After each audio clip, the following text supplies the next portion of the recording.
Olá, eu sou o Lorival Santana, seja muito bem-vinda, muito bem-vindo ao América Decide, o podcast semanal da CNN Brasil que te ajuda a navegar nesses mares revoltos dessa campanha presidencial americana, com protestos contra o racismo, contra a violência policial, com uma grande crise econômica causada, por sua vez, por uma crise sem precedentes ou que não acontecia há pelo menos um século na saúde pública no mundo inteiro e principalmente nos Estados Unidos e aqui no Brasil também. Bom, o presidente Donald Trump, ele se colocou contra os protestos, contra a violência policial e racial, mas, ao mesmo tempo, ele vinha argumentando que o desemprego entre os negros caiu no governo dele, de 7,5% para 5,5%. Na verdade, o desemprego caiu para todos, não é? E nos anos do ex-presidente Barack Obama, nos 8 anos, o desemprego dos negros também caiu de 16,8% para 7,5%.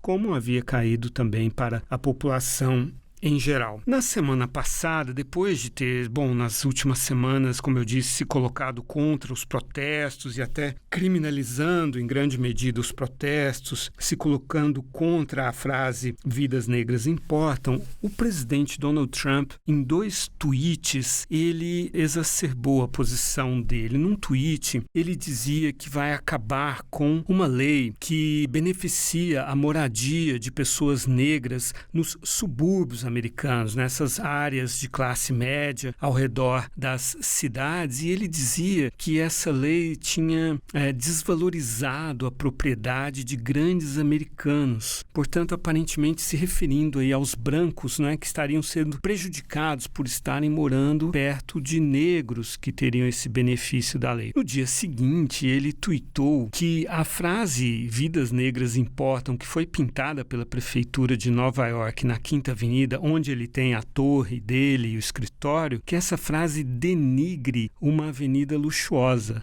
Denigre.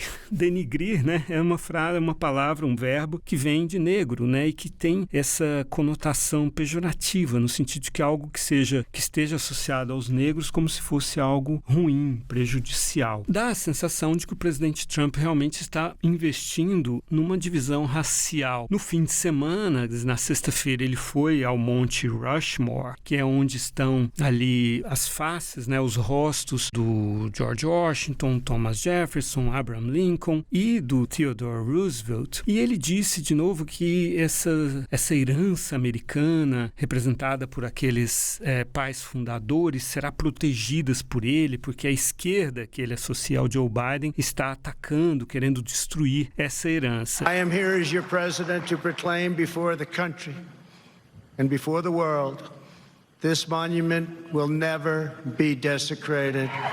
These heroes will never be defaced. Their legacy will never, ever be destroyed. E existe aí uma questão, que esse Monte Rushmore, antes ele era um monte dedicado pelos indígenas que moravam ali, no Dakota do Sul, hoje na cidade de Keystone, indígenas que usavam aquele monte para dedicar aos seus antepassados, E o presidente Trump tem se colocado muito contra também a mudança dos nomes das bases que levam nomes de líderes confederados, que foram aqueles que lutaram a favor da escravidão nos Estados Unidos, enfim, tem se entrincheirado nessa posição. É claro que os brancos representam a grande maioria da população americana, 76%, segundo o censo de 2010. Um novo censo está sendo feito agora. Os negros representam 13% e os latinos 18,5%. Mas será que então dá para colocar todas as fichas dessa forma no voto branco, e num voto branco que é, inclusive, um voto insensível,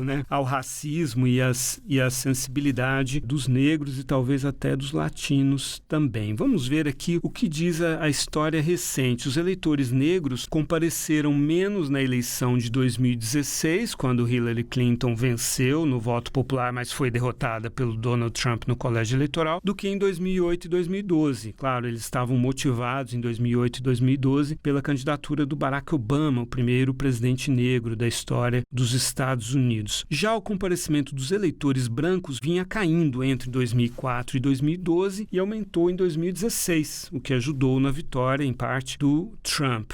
Então, a gente vai discutir agora como que essa dinâmica está se dando. Mesmo antes da morte do George Floyd, mesmo antes desses protestos todos, o voto dos negros mostrou a sua força ao causar uma reviravolta nas primárias democratas. Não é? Lembram que o Joe Biden estava muito fraco, muitas pessoas achavam que ele não seria o candidato, quando na Carolina do Sul, no dia 29 de fevereiro, um estado do Sul, um estado com uma forte expressão do voto dos negros, virou essa mesa e deu a vitória ao Joe Biden. A partir daí, ele saiu devastando ali o sul dos Estados Unidos, onde o voto dos negros é sempre muito importante. Bom, para discutir então essas questões, os sentimentos e a importância dos negros nas eleições, a gente convidou o Ollie Johnson, que é diretor e professor do Departamento de Estudos Afro-Americanos da Universidade Wayne, em Detroit, e ele é coeditor de um livro que saiu no ano passado, chamado, em português, eu traduzindo, seria Política Racial Comparativa na América Latina. Professor Ollie Johnson, muito obrigado por aceitar o nosso convite. Obrigado a você. E temos também a Aline de Paula Parreira, ela que é brasileira, mora há 3 anos em Nova York, convive intensamente com moradores negros da cidade, e eu pedi para ela para conversar exatamente sobre esse assunto. É claro que ela já vinha conversando,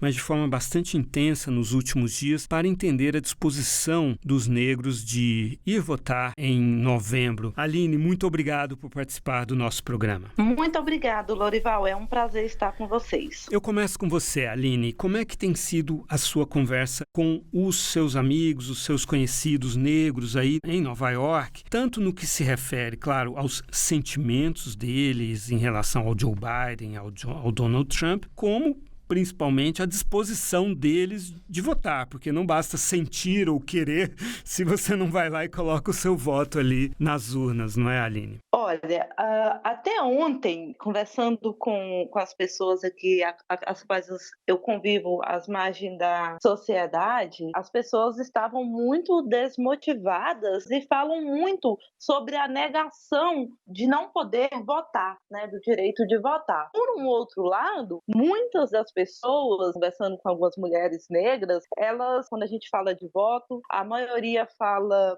eu não vou votar porque meu filho não pode votar, porque tem recorde criminal. Se meu filho não pode votar, eu também não voto. Outras mudaram de endereço. Eu moro no albergue e a gente vai mudando de endereço. Outras falam: eu nem atualizei os meus endereços, a minha cédula de votação. Então, assim, existe uma negação das pessoas negras não poderem votar. E, por um outro lado, outras também falam que agora que pessoas negras precisam votar, que precisam ter essa reparação. Falam sobre Frederick Douglass, que foi um abolicionista que já vinha pregando isso desde 1866, já vinha falando sobre o direito do negro votar, e de como as nossas vozes não são escutadas. E aí, então, as pessoas estão esperando que tenha uma candidatura de uma pessoa negra e se motivem mais. Professor Ollie, de fato, o testemunho da Aline é interessante porque confirma um pouco um antigo problema, não é, que é a desmotivação e até a dificuldade das pessoas mais vulneráveis nos Estados Unidos de terem o direito de voto, né? É preciso estar ali atualizado o seu cadastro e tal. Fala um pouco para a gente sobre essa situação e o peso eleitoral que essa questão tem nos Estados Unidos. O problema é que o sistema político nos Estados Unidos não é democrático, é antidemocrático. Quer dizer, o povo não vota para presidente. A gente não tem um voto popular para presidente. A gente tem um colégio eleitoral que é e sempre foi antidemocrático. A questão racial é super importante nessa eleição porque a gente tem uma polarização racial no país que tem a ver com mais de 400 anos de racismo. O mais recente exemplo disso é o joelho no pescoço do senhor George Floyd. Uhum. Foi um exemplo vivo do racismo americano contra o negro. A brutalidade policial contra a comunidade negra. A maioria dos brancos costumam votar pelos republicanos, 55%, mais ou menos. A grande maioria dos negros votam os democratas entre 80% e 90%. A maioria dos latinos também entre 60% e 70%. Também os asiáticos. Então, a gente tem uma polarização racial e política. Então, isso complica a situação e, como você notou, depende da motivação dos eleitorados, das comunidades, dos grupos raciais. Mas a gente tem que começar com a realidade que o sistema político não é democrático. Tem muitos problemas no caminho ao sistema mais democrático.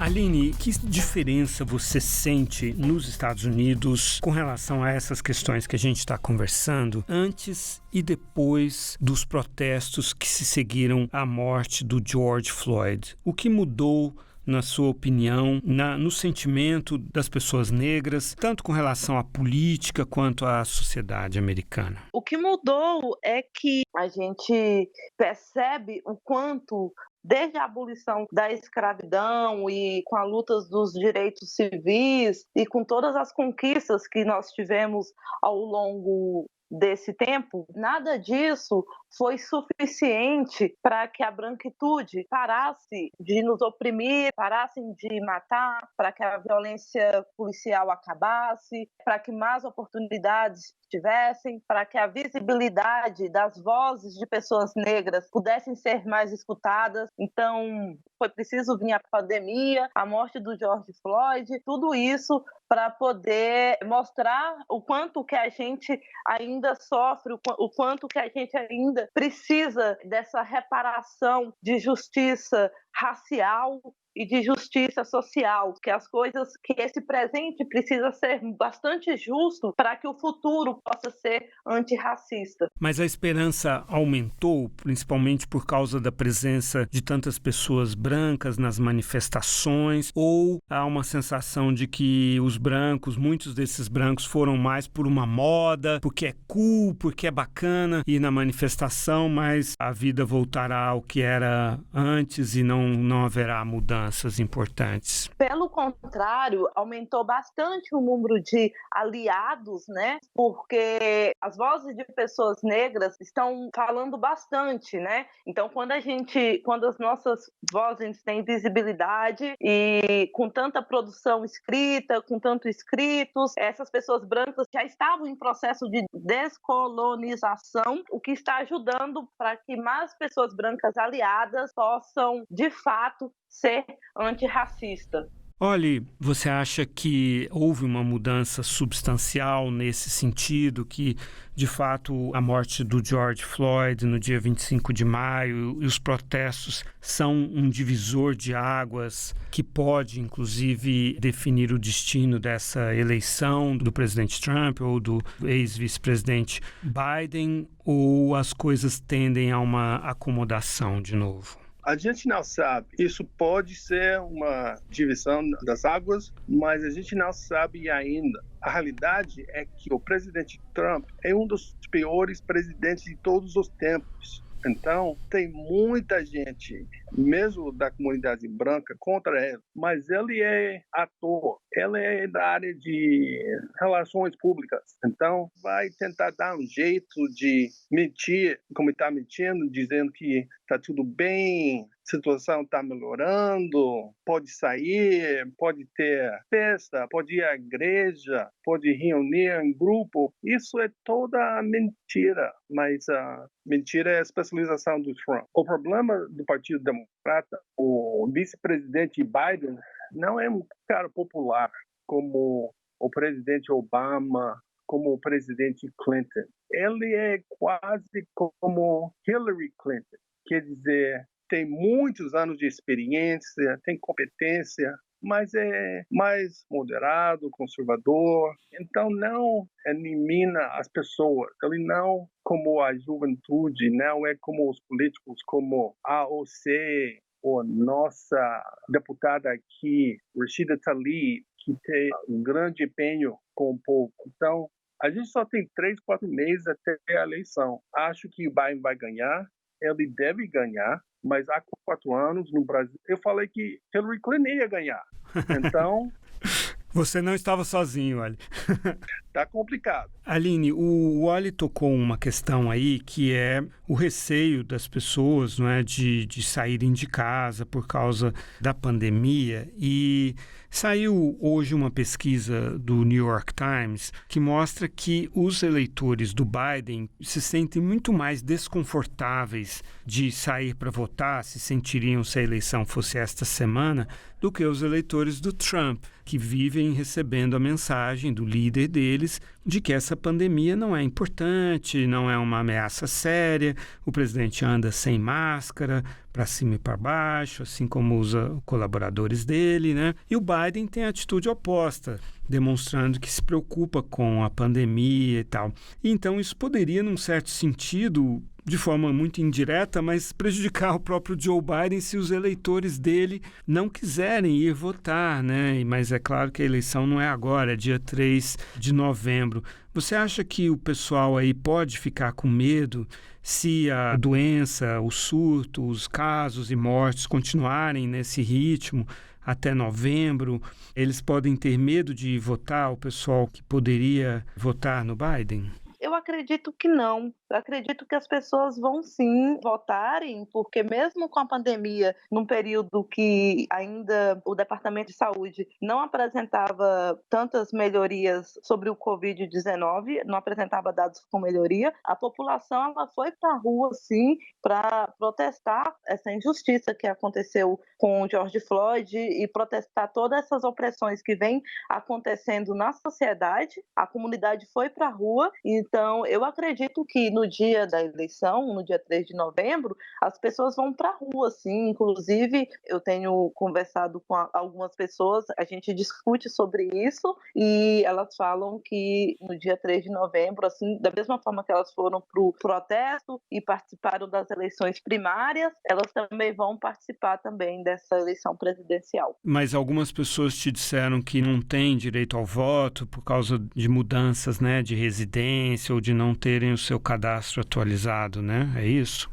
Sim, algumas pessoas também me disseram sobre a questão de não ter o cadastro atualizado, algumas não têm endereço, tem pessoas que não têm mesmo nem sua documentação. Além da questão burocrática, a maioria questiona a questão de tem filhos ou que também já tiveram recorde criminal também e por isso estão impedidas de votar, não podem votar e aí às vezes falam, se meu filho não vota, eu também não voto. Mas as pessoas que já votam, elas disseram que dia 3 de novembro, que votam e que têm essa consciência política, elas estão sim motivadas para ir votar. E embora tem muitas outras pessoas que querem também se motivar mais de ter, se tiver um candidato negro à presidência, acredito que mais pessoas irão se motivar e irão fazer de tudo para estar no dia das eleições. A vice-presidência, né, na chapa do Biden, né?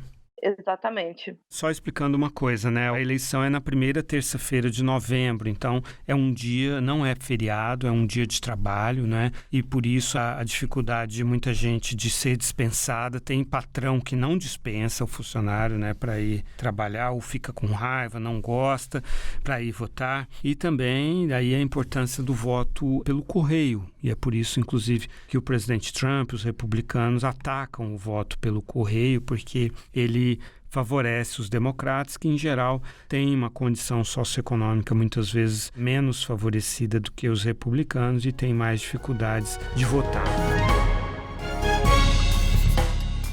Bom, olha, a Aline citou a questão da vice, né, do Biden. Eu vou falar alguns nomes aqui, queria que você comentasse quem que você acha que seria uma candidata a vice. Ele já disse que será uma mulher, né? Então provavelmente será uma mulher negra. Quem é que daria mais força para a candidatura dele, considerando que o Biden tem 77 anos de idade, se ele se eleger será o presidente mais velho da história dos Estados Unidos. Embora o presidente Trump, se ele se reeleger, também será o presidente presidente reeleito mais velho da história. Ele que tem agora vai ter 74 anos. Bom, Kamala Harris, né, ela é senadora no primeiro mandato dela, foi procuradora-geral na Califórnia, tem 55 anos e ela tem uma experiência com a questão da polícia, a questão da justiça e tal, que é um dos temas dessa eleição, né? The President of the United States has a very powerful voice and tool, which is that microphone. And it should be used in a way that reflects the strength of the office. The strength of the office should be to lift people up and not beat them down. But this president, I guess, thinks that he becomes stronger by those who he pushes down. Well, that's not reflective of who we are as a nation. It is not reflective of the values that we have as Americans. It is not reflective of our history, much less our vision for our future. Outra que também tem bastante experiência com a questão da polícia é a Val Demings, que foi chefe da polícia de Orlando, na Flórida, né? Ela tem 63 anos, mas não tem uma experiência nacional ainda, né? Pequena. A experiência dela é deputada no primeiro mandato. A prefeita de Atlanta, Keisha Lance Bottoms, ficou muito em evidência por causa do caso do Rayshard Brooks, né? Ela tem 50 anos, é advogada, lidou bastante com a questão da polícia nos últimos tempos aí, mas não tem experiência nacional, né? Lembrando que essa vice provavelmente será a candidata a presidente daqui a 4 anos se o Joe Biden se eleger, porque ele já estará então com 81 anos, né? Dificilmente vai se candidatar à reeleição e a vice dele deve ser a candidata. Tem a Michelle Obama, né? Ex-primeira-dama, mulher do ex-presidente Barack Obama. Tem a Susan Rice, que foi uma destacada chefe do Conselho de Segurança Nacional no segundo mandato do Barack Obama. Esqueci alguém? Olha, essas são as principais candidatas possíveis a vice do Biden? São, mas acho que você não falou do Stacey Abrams, que é ativista do estado de Georgia. Stacey Abrams, que foi deputada estadual e candidata a governadora da Geórgia, bastante jovem, 46 anos de idade, formaria um contraste bastante grande com o candidato Joe Biden. Ela reconhece mais do que as outras que tem gente organizada tentando cancelar e complicar a votação da comunidade negra e a comunidade pobre. Isso é impressionante. Tem campanha, tem organização, tem mobilização de conservadores e republicanos tentando fazer com que a comunidade negra não vote. Isso é um grande, grande problema. Por isso que eu digo que o Trump é um problema, mas não é o problema. O problema é o sistema antidemocrático. Então, mulher negra como vice representa um avanço. Mas o problema é que, como a Aline falou, a escravidão acabou em 1865, com o fim da Guerra Civil. Mas também a escravidão continuou e continua. Você tem que olhar para as prisões. Tem mais de 2 milhões de pessoas na cadeia nos Estados Unidos agora. A grande maioria negra e latina, sem muita educação formal, na maioria pobre. Quando eu fui visitar meu primo, que estava lá, tinha muita gente da nossa comunidade. Isso é uma grande realidade. Eles estão trabalhando lá dentro da prisão, ganhando centavos por hora. Então, de certa forma, a escravidão continua, a repressão continua. Então, o nosso medo com Biden é que ele não tenha força para criticar o sistema, os problemas que aí estão. Isso complica muito, porque lembra, o presidente Barack Obama passou 8 anos na Casa Branca, mas ele fez pouco. Acho que ele queria fazer mais, mas acho que ele ficou com medo. Ele queria conciliar, ele queria fazer um grande acordo com os republicanos. Mas os republicanos, ao contrário, eles vão para frente, eles tentam tudo, eles colocam a agenda deles. E a gente tem que ver qual é a agenda do Biden. Porque se Biden ganhar sem agenda, ele pode representar uma continuidade de muitas das coisas que o presidente Trump está fazendo. Bom, nós estamos chegando ao final do nosso episódio. Eu gostaria de agradecer muito a participação da Aline de Paula Parreira, brasileira que mora há 3 anos em Nova York, convive intensamente com a comunidade negra da cidade. Aline, muito obrigado pela sua valiosa participação aqui no América Decide. Muito obrigado por essa oportunidade, Lorival. A oportunidade foi nossa, Aline. E Ollie Johnson, diretor e professor do Departamento de Estudos Afro-Americanos da Universidade Estadual Wayne, em Detroit. Muito obrigado pela sua participação, muito importante aqui, professor. Muito obrigado, Lorival. Valeu. Obrigado a você também que nos acompanhou em mais este episódio do América Decide. Lembramos que este é um podcast semanal da CNN Brasil. Estaremos de volta daqui a uma semana. Até lá.